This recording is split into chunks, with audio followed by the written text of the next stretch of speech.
ഫെബ്രുവരി 1 ഞായറാഴ്ച ധനമന്ത്രി നിർമ്മല സീതാരാമൻ ബജറ്റ് അവതരിപ്പിക്കാനിരിക്കെ സ്വർണം വെള്ളി നിക്ഷേപകർ ജാഗ്രതയിൽ.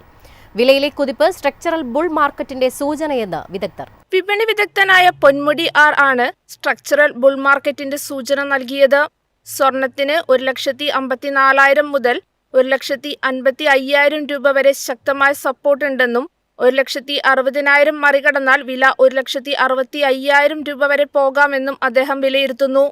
വെള്ളിയുടെ കാര്യത്തിൽ 3,45,000 മുകളിൽ വില പോയാൽ അത് 3,80,000 വരെ എത്താൻ സാധ്യതയുണ്ട്. എന്നാൽ നിലവിൽ വെള്ളി വിപണി ഓവർബോട്ട് കണ്ടീഷനിലാണ്. അതുകൊണ്ട് തന്നെ ചെറിയ രീതിയിലുള്ള വിലയിടിവുകൾ ഉണ്ടായേക്കാം. ദീർഘകാല നിക്ഷേപകർക്ക് ഇത്തരം ഇടിവുകൾ മികച്ച വാങ്ങൽ അവസരങ്ങളായി ഉപയോഗിക്കാമെന്നും അദ്ദേഹം വ്യക്തമാക്കി. ഈ വൻ കുതിപ്പിന് പിന്നിൽ പ്രധാനമായും 3 കാരണങ്ങളാണുള്ളത്. ഒന്നാമതായി ട്രംപിന്റെ പുതിയ വ്യാപാര നയങ്ങളും ആഗോള അനിശ്ചിതത്വങ്ങളും. രണ്ടാമതായി US ഫെഡ് റിസർവിനെതിരെയുള്ള വിമർശനങ്ങൾ ഡോളറിന്റെ മൂല്യത്തെ ബാധിക്കുമെന്ന ഭീതി നിക്ഷേപകരെ സ്വർണത്തിലേക്ക് ആകർഷിക്കുന്നു. മൂന്നാമതായി സോളാർ പാനലുകൾക്കും ഇലക്ട്രിക് വാഹനങ്ങൾക്കും വെള്ളിയുടെ ആവശ്യം വർദ്ധിക്കുന്നതാണ്.